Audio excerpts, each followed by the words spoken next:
So I want to share with you guys yet another disturbing story, but this time this story demonstrates why Europe sucks. So back in the year 2002, there was a man by the name of Magnus Gafgen. He was a law student who was on his way to graduation. He decided to kidnap and murder a young boy by the name of Jacob von Metzler. He even told the parents of Metzler that if they wanted to see the child again, they would have to give him €1,000,000. The parents were willing to fork out the money. They had a negotiation, or they had some kind of agreement as to where the money would be dropped off. Money was dropped off. Gafgen went to pick up the money, but he did not know that the cops were surveilling him. They were watching him. They trailed Gafgen and they arrested him. They brought him into interrogation, but of course, Gafgen, being the evil person that he was, says, "I am going to observe my constitutional rights to remain silent. I will not say anything." The interrogators asked him, "Where is the child? Where is the child?" Because Gafgen still had not revealed that he murdered young Jacob von Metzler. And so he was quiet. He was silent. He wasn't going to say anything. You know, that's how a lot of evil people are. When you expose them, when you corner them, when you finally catch them, they're just quiet victims. When they're empowered, when they are the ones in the advantageous position, when they are the ones who are tormenting their victims, they are just absolutely, utterly evil, sinister tyrants. But when justice finally gets them, they're quiet victims, quiet little victims. They're not going to say anything. "I will observe my constitutional rights to remain silent. I have the right to remain silent. I will not speak." So this guy wasn't going to talk. He wasn't going to say anything. The police officers, the authorities in Frankfurt were in a very difficult dilemma. This guy wasn't going to talk, and they needed to find where this child was. So the deputy chief of police in Frankfurt told a detective to tell Gafgen, "Look, Gafgen, if you do not tell us where this child is, you will be tortured. And if he refuses to speak, then actually torture him." This is what this chief deputy told this detective. At first, the detective said, "I cannot do that. It's against the law to threaten somebody with torture." But the deputy chief told the detective the same command. You go to Gafgen and you say, "Gafgen, if you do not speak, you will be tortured. And if he still refuses to speak, then torture him." So this time, the detective complied with the demands of the chief. He went to Gafgen, this time with a specialist on torture. This guy was so good at torturing people that he could torture you and you wouldn't even have any bruises. You wouldn't even, there wouldn't be any bruises to denote that you were actually tortured. And the detective told Gafgen, "Look, I have a specialist here on torture. If you do not speak to me, you will be tortured." In 10 flippin' minutes, Gafgen told the police where the boy was. The police went to the site, and they found young Jacob von Metzler's body, murdered by Gafgen. And they also found the tire tracks of Gafgen's vehicle. The tire tracks matched with the tires of Gafgen's vehicle, and they had their criminal. They had the perpetrator. He was brought to court, but the problem was, the dilemma that the authorities were now in was that it's against the law in the European Union to, even for the government, to threaten people with torture. It's against the law for governments in the European Union to torture people, and it's even against the law for governments within the European Union to threaten suspects with torture, to threaten criminals with torture, even if it's for the cause of rescuing people's lives, even if it's for the cause of preventing terrorist attacks, even if it's for the cause of finding someone who had been captured. It's against the law in the European Union to threaten somebody with torture, no matter how good the cause, no matter how good the intention. But they had the tire tracks, and that was used in court.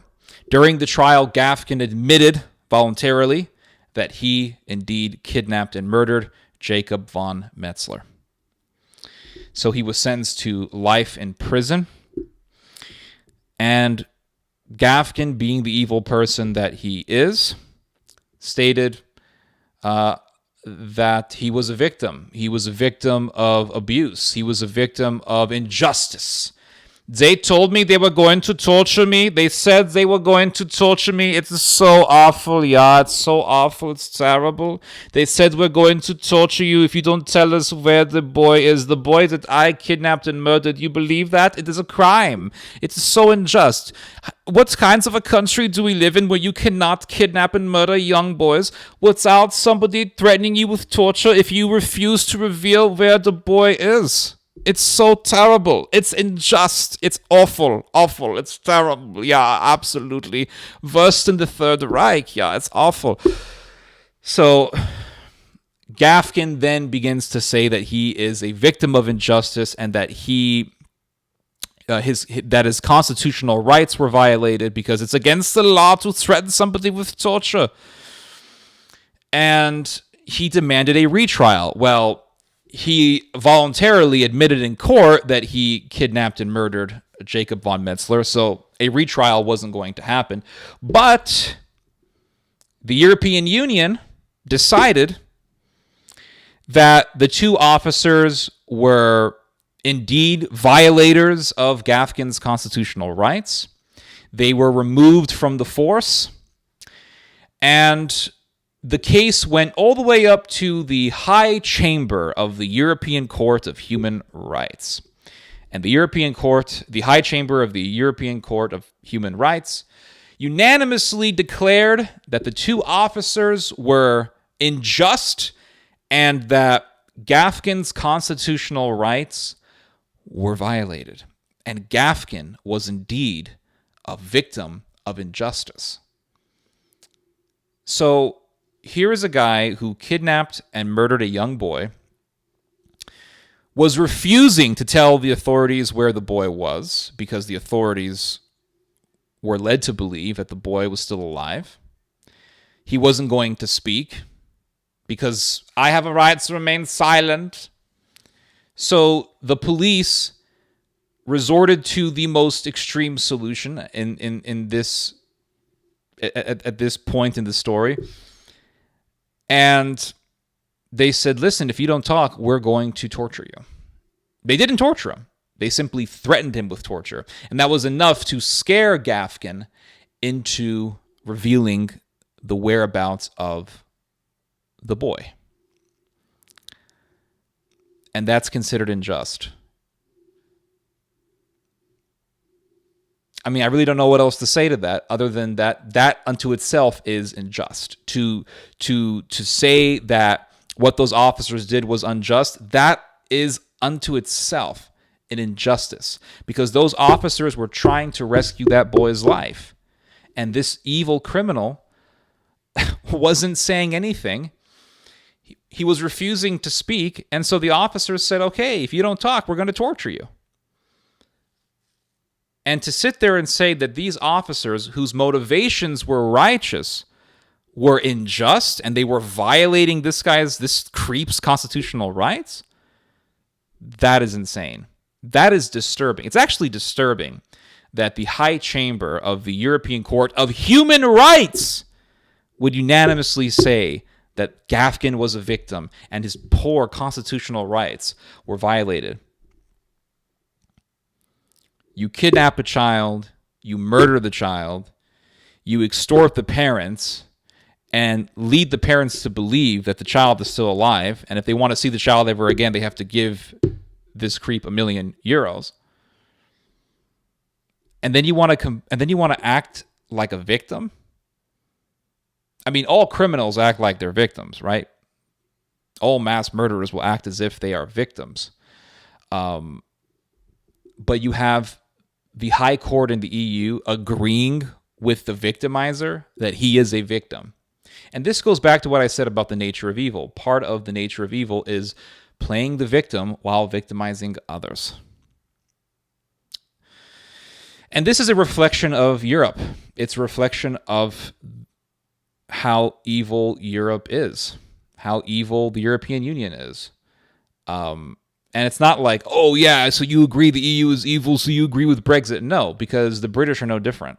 The British will also not really punish evildoers and just put them in prison, and and the British have abolished the death penalty in the name of human rights or respecting the dignity of some mass murderer or some nonsense like that.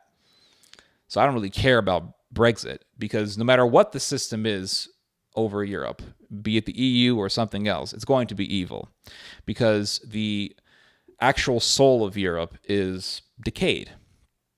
Just look at the Catholic Church. I mean, the Catholic Church is headquartered in Europe, Vatican City, and it's literally filled with sexual predators.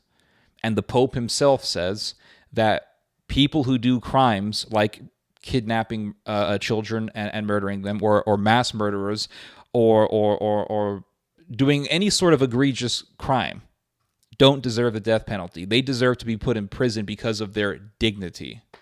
The Pope himself is evil because he will defend evildoers like Gafgen. And it's like what happened in Norway. Anders Breivik mows down dozens of people, murders children, mows down children, guns them down, and gets, 21 years? And that's considered life over there. And he is in prison playing volleyball and doing physical activities with the prison guards, because the prison guards have to participate in the rehabilitation of criminals. And that's his punishment for what? Mowing down dozens of people, mainly young people, children. Europe sucks. And that's really the bottom line. Anyway, you guys just heard some theology. God bless.